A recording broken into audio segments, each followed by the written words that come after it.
Sous la lumière chaleureuse de mon salon, le somptueux portrait de famille accroché au-dessus de la cheminée devint soudain le centre d'un horrible secret. Tout était pareil, le sourire, la tenue, l'angle, sauf une chose qui me coupa le cœur. Mon visage, la fille qui avait sa place là, avait été complètement effacé, aussi blanc que s'il n'avait jamais existé. Personne ne dit un mot, personne ne la voit. Mais je savais que le silence était la réponse la plus cruelle. Cette nuit-là, je portais une enveloppe mystérieuse, une arme silencieuse mais féroce, un secret capable d'ébranler le monde que j'appelais autrefois ma famille. Voulez-vous savoir ce qui se cachait à l'intérieur de cette enveloppe? Ne détournez pas le regard, car l'histoire sur le point d'être révélée sera inattendue. La veille de Noël, j'ai vu la photo de famille dans son cadre en verre poli. Mon visage était complètement découpé. Personne n'en a parlé le lendemain. J'ai tendu une enveloppe à mes parents et leur ai dit gentiment. Ne l'ouvrez pas maintenant. Bien sûr, ils l'ont ouverte. Ma mère a fondu en larmes. Mon père est devenu blanc. J'aurais aimé pouvoir dire que je ne m'y attendais pas, que c'était un choc soudain, comme dans une tragicomédie. Mais ce n'en était pas un. Ce n'était pas une surprise, bien au contraire, comme l'inévitable. Je suis entrée dans le salon de mes parents, les chaussures couvertes de neige, et j'ai tapoté pour le nettoyer. J'ai levé les yeux et j'ai vu le tableau. Il était grand, brillant et soigneusement encadré, trônant fièrement sur la cheminée la pièce maîtresse de l'histoire familiale.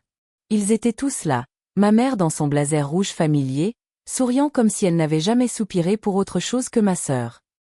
Mon père avec son sourire forcé, celui réservé aux photos et aux selfies sur le terrain de golf. Ma sœur, bien sûr, se tenait au centre, vêtue d'un col roulé beige qui devait coûter plus cher que mon loyer mensuel. Elle posait nonchalamment, riant et plaisantant sur une blague imaginaire, toujours gentille et compréhensive, disant probablement quelque chose d'amusant à propos de son fonds fiduciaire. Mais j'étais absent. Je ne me cachais pas dans l'ombre, ni ne disparaissais dans le lointain. J'étais complètement absent. Ce n'était pas une coupure superficielle. C'était un effacement délibéré et subtil, comme si quelqu'un m'avait effacé de l'histoire familiale. Aucune trace, juste effacée. J'ai regardé la photo 4 ou 5 secondes, juste assez pour que mon estomac se noue. Pas assez pour que quiconque le remarque. Ou peut-être l'ont-ils remarqué et ont-ils choisi de l'ignorer. Le dîner est prêt. A crié ma mère depuis la cuisine, d'une voix douce et décontractée, comme si de rien n'était, comme si nous formions une famille parfaite. J'ai senti l'odeur de thym et de citron du rôti dans la cuisine. Un parfum de Noël familier, réconfortant et enivrant, un parfum que j'adorais quand il faisait chaud. J'ai accroché mon manteau près de la porte, je l'ai salué rapidement et je suis entré dans la cuisine. Ma sœur était là, bien sûr, faisant tournoyer son verre de vin, comme si elle filmait une émission de musique de Noël. Elle m'a envoyé un baiser, assez près pour faire un geste, assez loin pour éviter tout contact visuel. « Tu es là », a-t-elle dit, comme si j'étais en retard à une fête soigneusement préparée, comme si c'était chez elle. Je n'ai pas répondu, j'ai juste souri, le sourire de quelqu'un qui avait pleuré dans son oreiller 3 fois le mois dernier, bien décidé à ne rien dire à personne. Le dîner ressemblait à une pièce de théâtre répétée. Mon père coupait le steak avec précaution, comme s'il espérait être engagé pour une publicité de Noël. Ma mère a complimenté ma sœur à 2 reprises pour sa peau. Personne ne m'a demandé comment j'allais, où j'étais, ce que je faisais. La seule question que je me posais était de savoir si j'avais toujours ma petite voiture, une question dont ils ignoraient tout et pensaient que je leur dirais, alors ils ont fait semblant de s'en soucier. Je n'ai pas répondu. J'ai regardé ma sœur ouvrir un petit cadeau de mes parents. Un cadeau soigneusement emballé, une montre vintage en or. Pas un article de luxe, a dit ma mère, ce qui aurait été drôle s'il n'y avait pas eu le reçu caché sous le papier. Oui, je connaissais le prix. Il me faudrait travailler 1 semaine et demie pour me le permettre sans manger. Oh mon Dieu, c'est parfait, s'est exclamée ma sœur. On savait que tu l'aimerais. Mon père a souri comme s'il venait de conclure un marché. Pendant ce temps, j'ai reçu une tasse avec l'inscription « Fille préférée », ce qui était probablement sarcastique, voire méchant. J'ai quitté la table après le dessert, disant que j'étais fatiguée. Maman m'a suggéré de rester dans le salon. Pas ma chambre, pas mon ancienne chambre, juste la chambre d'amis. C'était un lit rudimentaire, une bibliothèque poussiéreuse, une lampe vacillante.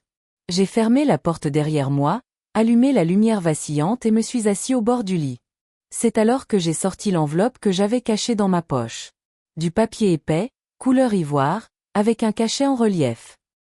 J'avais prévu de la leur offrir demain matin, après l'ouverture des cadeaux et la dégustation des gaufres, après le spectacle. Mais debout au milieu du salon, regardant cette photo, voyant mon existence effacée comme un bug dans l'algorithme familial, j'ai changé d'avis. Il ne m'avait pas seulement oublié, il m'avait effacé aussi méticuleusement, aussi stratégiquement qu'une mauvaise marque. J'ai retourné l'enveloppe dans mes mains, sentant son poids. Cette nuit-là, je restais au lit, laissant la maison s'apaiser. Le vieux plancher craquait, la vieille horloge faisait tic-tac. Dans le couloir, mon père ronflait. La voix de ma mère s'éleva, me rappelant d'apporter la bonne vaisselle le lendemain. Massaova sepira, praticvant sa respiration flottante. La musique de l'enfant chéri retentit. Je ferme les yeux et je repense à l'époque où j'ai intégré l'université de mes rêves et où ils m'ont dit « On est si fiers ». Et m'ont demandé si je pouvais prendre une année sabbatique pour aider ma sœur à se constituer un portfolio. Quand j'ai appelé tard pour payer mon loyer et que mon père m'a dit que la famille avait du mal à organiser une croisière pour l'anniversaire de ma sœur. Quand j'ai ramené mon petit ami à la maison et que mes parents ont oublié son nom au dîner, il n'est jamais revenu. Je ne lui en veux pas. J'en ai assez d'essayer de m'endormir, de me dire que je suis juste trop sensible, de ne pas être stupide. J'ai arrêté de chercher des excuses pour demain. Je leur ai tendu l'enveloppe. Je n'ai pas crié, je n'ai pas pleuré, je n'ai pas hurlé. J'ai juste souri et dit « Joyeux Noël », et j'ai vu la vérité accomplir ce que des années de silence n'avaient pas pu accomplir.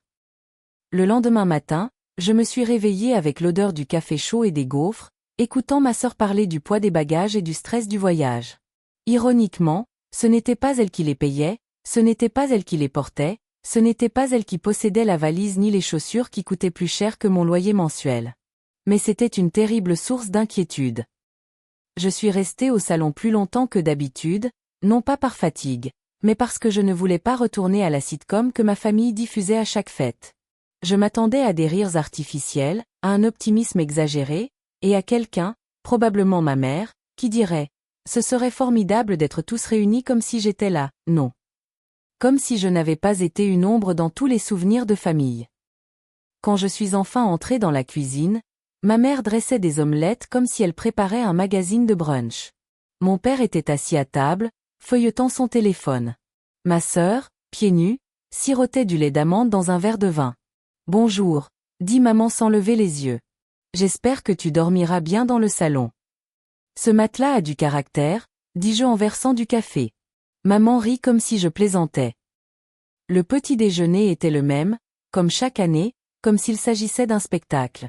Personne ne me demandait ce que je faisais, personne ne se souciait de savoir si j'habitais encore ce petit appartement aux escaliers grinçants, moi non plus. Ma sœur me parlait de son prochain voyage à Barcelone, de la chance qu'elle avait d'avoir des parents qui la soutenaient dans son rêve. J'ai hoché la tête, assis comme un figurant. Ils n'ont pas encore remarqué l'enveloppe dans la poche de ma veste, celle que je leur montrerai plus tard. Je repense aux années. Quand j'ai obtenu mon diplôme, avec une bourse insuffisante, mais suffisante pour payer mes études avec un emploi à temps partiel. Assis à mon bureau, j'ai demandé de l'aide à mes parents. Ma mère m'a regardé comme si je demandais à mettre mon alliance en gage. Mon père m'a dit que nous étions dans une situation financière difficile et qu'il finançait la rénovation de la salle de bain, celle avec plancher chauffant et baignoire Bluetooth. 2 mois plus tard, ma sœur a eu une nouvelle voiture pour ses 18 ans. Intérieur blanc, autoradio personnalisé, gros nœud sur le capot. Elle a pleuré en recevant les clés, qualifiant ses parents de « meilleurs parents du monde ». Je me tenais près de la poubelle de recyclage avec une carte de fin d'études contenant $20 et disant « Je pars loin ». Et pourtant, j'ai continué mes études, cumulé 3 boulots, dormi 4 heures par nuit, mangé trop de nouilles instantanées, obtenu mon diplôme avec mention, déménagé dans une nouvelle ville, recommencé à zéro. Je n'ai rien demandé de plus et ils ne m'ont pas aidé quand j'étais au chômage il y a 2 ans, ne m'ont pas appelé quand j'étais malade et que je devais prendre des médicaments hors de prix, ne m'ont pas demandé quand mon appartement a été inondé et a tout détruit. J'ai acheté un matelas d'occasion en ligne et je me suis débrouillée. Ma sœur publie des photos Instagram de la ville chic de Santorin, sponsorisée par moi. Je me demandais si j'étais inaccessible et inexpressive, et si je n'étais pas aimée. Peut-être que si j'avais rejoint une sororité, souri davantage, m'habillé plus élégamment, joué du piano au lieu de travailler dans un restaurant, mes parents m'auraient remarqué. Mais je me souviens de mon 8e anniversaire, quand j'ai invité 6 enfants et préparé mes propres cupcakes. Maman a oublié de commander une pizza, alors on a pris un cheesecake et des crackers. Ma sœur a donné un spectacle de danse le lendemain, et la fête s'est terminée plus tôt que prévu. Ils ont promis, on se rattrapera l'année prochaine, mais ils ne l'ont jamais fait. Je me souviens aussi du concours national de sciences, l'école m'a appelé pour me prévenir, ils m'ont répondu par SMS, bravo visage souriant, et c'était fini. Pas de dîner, pas de félicitations, pas de certificat. Ma sœur a eu droit à une fête pour son petit rôle dans une pub pour shampoing, avec des ballons et un gâteau sur lequel était écrit « Future star ». Donc, non, ce n'était pas ma faute. Le changement a commencé au début de l'année. Je ne cherchais rien de particulier, je me rendais simplement au cadastre pour obtenir un certificat de domicile professionnel. J'y ai trouvé un document à mon nom concernant une propriété que je ne connaissais pas. J'ai d'abord pensé à une erreur à cause du nom identique. Mais ma curiosité a persisté. Au fil de petites recherches, de recherches en ligne, de courriels et de quelques appels téléphoniques, j'ai découvert beaucoup de choses cachées, en partie volontairement cachées. Et au cœur de tout cela, il y avait moi. À ce moment-là, je ne me suis pas mis en colère, je n'ai pas affronté, j'ai simplement observé en silence, comme d'habitude. Mais cette fois, je n'étais plus faible. J'avais des preuves, des documents, des certificats, des preuves. Plus je descendais, plus une paix étrange m'envahissait. C'était comme si j'avais vécu sous l'eau sans m'en rendre compte, et maintenant je pouvais respirer. Ils ne m'ont pas oublié. Ils m'ont utilisé, mon nom, mes droits et, surtout, mon silence. Mais plus maintenant. J'ai maintenant quelque chose qu'ils doivent reconnaître, quelque chose qu'ils ne peuvent ignorer. Ce matin-là, après le petit déjeuner, je suis montée m'habiller, prenant mon temps, les laissant faire leur cœur habituel, se rassemblant sous le sapin, choisissant des cadeaux, savourant l'éclat des fêtes. Quand je suis redescendue, ils étaient à moitié en train d'ouvrir leurs cadeaux. Ma sœur déballait les boîtes décorées, feignant la surprise. Ma mère avait le visage baigné de larmes, le réservant pour les moments qui la pousseraient à raconter une histoire touchante sur les réseaux sociaux. Mon père m'a regardé et m'a demandé « Tu peux dormir ?» J'ai souri. Ça suffit. Il a hoché la tête et s'est retourné pour regarder ma sœur admirer le sac de créateur. Je m'assis, sortis l'enveloppe de la poche de mon manteau et la posai sur la table, parmi les tasses à café et le papier cadeau déchiré. Personne ne le remarqua. Pas encore, mais ça viendrait. Une dizaine de minutes plus tard, ma mère remarqua, ou plutôt reconnut, quelque chose d'étrange sur la précieuse table en bois de récupération. Elle le ramassa avec précaution, comme un objet extraterrestre ou un faire-part de mariage mal adressé. « Qu'est-ce que c'est » demanda-t-elle, semblant s'adresser à toute la salle. Je ne répondis pas tout de suite, je bus juste une gorgée de café, puis dis « C'est de ma part ». Mon père leva les yeux et dit « Tu n'as pas besoin de cadeau ». Je répondis « Je sais. C'est tout ce que je voulais ». Ma mère s'assit et retourna l'enveloppe dans ses mains. « On l'ouvre maintenant » demanda-t-elle. Je la serrai doucement. Je veux la garder. Bien sûr, ils l'ouvrirent. Mon père jeta un regard curieux par-dessus son épaule tandis qu'elle brisait lentement le seau. Il n'y avait que le bruit du papier qui tournait et le léger froissement du papier. J'observais ma sœur plier la bandoulière de son sac de créateur comme un nouveau-né. Elle tenait un sac neuf portant le nom d'une ville française. Puis le silence changea. Il était épais. Je n'eus pas besoin de lever les yeux, je le sentis. Une sensation entre la conscience et la nausée. Comme le moment où l'on réalise que le lait de son café a tourné juste après l'avoir avalé. Mon père laissa échapper un long soupir. Ma mère tourna rapidement aux 2e et 3e pages, comme pour fuir la vérité.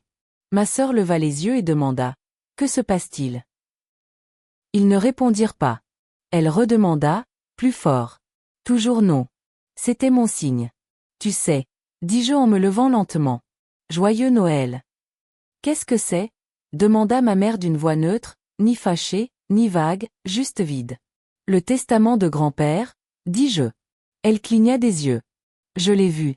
On s'est occupé de la succession. Non, dis-je. Le testament que tu disais ne pas avoir et que tu ne voulais pas me montrer. Le testament complet disait que grand-père avait laissé des souvenirs et de l'argent pour les funérailles. Elle cligna des yeux à plusieurs reprises, comme pour échapper à la vérité. Il ne mentionnait pas la maison louée à Olbrier. J'ai dit. Probablement parce que tu en as déjà prélevé le loyer. Mon père a jeté les papiers sur la table comme s'ils avaient brûlé. Où les as-tu trouvés? Dans les archives publiques, le cadastre, les déclarations d'impôts, les courriels archivés et quelques coups de fil, ainsi que la patience d'un avocat. Ma sœur s'est finalement levée. Où est la maison de location? Près du parc, ai-je demandé. Où as-tu pris les photos l'année dernière? Oui. Elle a ouvert la bouche, mais n'a pas pu parler. Maman a retrouvé sa voix. Chérie, ce n'est pas ce que tu crois. Jairi. Oui, c'est toi qui utilises mon nom, mes biens et mes droits à la vie tout en me disant que je n'ai plus rien. Ce n'est pas ça, a-t-elle dit rapidement. C'est compliqué. Non. Le testament est clair, dis-je. La maison m'appartient, intégralement, cédée. Le loyer que vous percevez est volé et les réparations sont illégales. Mon père se frotta les tempes comme s'il avait mal à la tête. Tu ne comprends pas, dit-il. Tu fais toujours des histoires. Jairi. Je suis sensationnel? Tu m'as effacé de la photo de famille et tu as fraudé l'héritage. Mais c'est la faute de ma façon de parler. Ma sœur m'a regardé, perplexe, comme si elle venait d'être renversée et n'était pas encore tombée. Mais la maison a payé mes études, ai-je dit, ainsi que la voiture, le voyage au Mexique et quelques sacs. Ce n'est pas juste, a-t-elle dit. Tu n'en as pas besoin. J'ai toujours été indépendante. Je ne demande rien. Parce que tu dis qu'il n'y a plus rien à demander. Maman a dit d'une voix douce, comme si elle rendait quelque chose sans reçu. On pensait que tu ne voulais pas prendre tes responsabilités. Tu es occupé. Tu es parti longtemps. Je suis partie parce que tu ne voulais pas que je reste ici, ai-je dit. Papa a repoussé sa chaise. Tu devrais te calmer. Et toi, je l'ai regardé, tu as besoin d'un avocat? Il s'est immobilisé. Je n'ai pas porté plainte. Ai-je dit, mais j'ai récupéré le logement. Les locataires sont prévenus. Le loyer est à ma charge. Tu n'as pas le droit d'entrer dans la maison. Maman semblait sur le point de pleurer, mais la maison est notre source de revenus. J'ai incliné la tête. Alors arrête de voler. Elle a murmuré, on est une famille. Non, vous êtes juste des gens avec qui j'avais une relation. C'est une grande différence. La sœur aînée croisa les bras. Penses-tu que cela te rende meilleur que nous? Non, je refuse simplement d'être inférieure. Le silence qui suivit n'était pas paisible, mais si lourd que mes oreilles bourdonnaient. Personne ne bougeait ni ne respirait. Père fixait l'enveloppe comme si elle était en feu. Mère semblait perdue dans ses pensées. Sœur semblait incapable de comprendre que la lumière ne l'éclairait plus. J'ai pris mon manteau et j'étais sur le point de partir. Attends, maman s'est levée. On peut parler? On l'a déjà fait, ai-je dit. Chaque fois que tu prends une décision sans me demander mon avis, chaque fois que tu me laisses de côté, chaque fois que tu dis « Je comprends ». Mon père serra les dents. Si tu pars, ne reviens pas.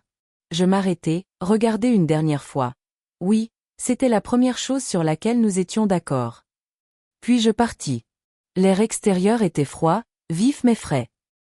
J'ai pris une grande inspiration, me rappelant que j'étais encore en vie, debout, présent.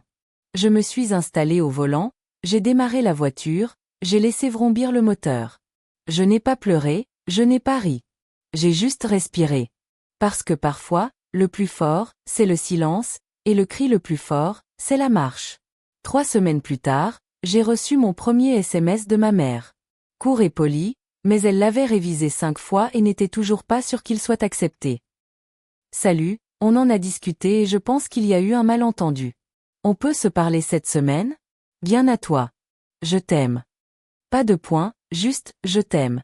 Comme un manteau accroché au mauvais crochet. Je n'ai pas répondu. 2 jours plus tard, un autre message, ne laisse pas s'agâcher tout. Ta sœur est très bouleversée. J'essaie de rester calme, mais tu sais comment il est quand il est dans un état second. Oh, oui, quand il est dans un état second, pas quand il a fait quelque chose de mal. Non, ce n'est pas sa faute. Je suis restée silencieuse. Puis est arrivé le message vocal de mon père, que je n'ai pas écouté, simplement supprimé. Laverne.